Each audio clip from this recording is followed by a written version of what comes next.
Now, again, this is an 80-foot turntable. Our locomotive today is about 85 feet. That means that the coupler knuckles will actually hang over the ends, and that's why when we rotate, we do ask you stay well behind the yellow line there for your own safety. That coupler knuckle will be fairly close to those handrail stanchions. Here comes the driving wheels onto the table.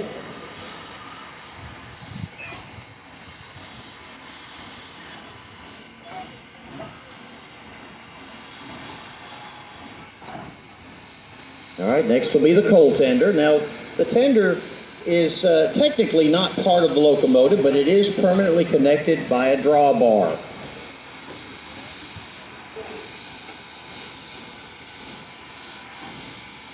The tender holds the coal and water supply because we are burning coal in the firebox, boiling the water into steam.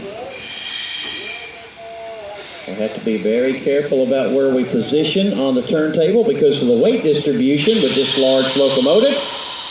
Looks like we're set up and ready to turn.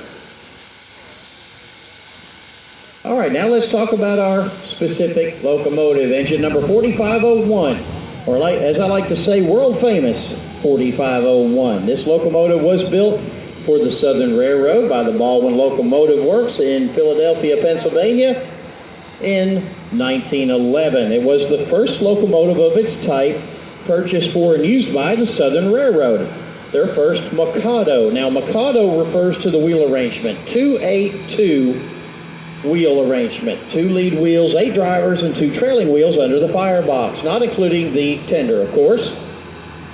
And this locomotive was a success for the Southern in freight service. They liked it so well that they ordered almost 200 additional units of locomotives similar to this, or maybe even larger and more advanced.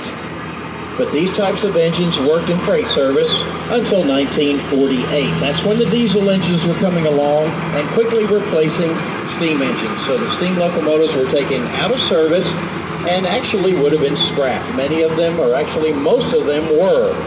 Luckily, 4501 was purchased out of the deadline by a short line railroad, the Kentucky and Tennessee Railway of Stearns, Kentucky. They were looking for a large steam engine to help them pull coal out of their coal mines up the mountain and to the interchange with the Southern Railroad in Stearns. They selected number 4501. It became Kentucky and then Tennessee number 12. And it ran for them until 1964. Now, that was very late for an operating steam engine, but the KMT had their own fuel source. They had their own coal mine, so that worked out well. They continued to use the steam engines that late. But finally, in 1964, they were ready to dieselize with second-hand diesel electric engines.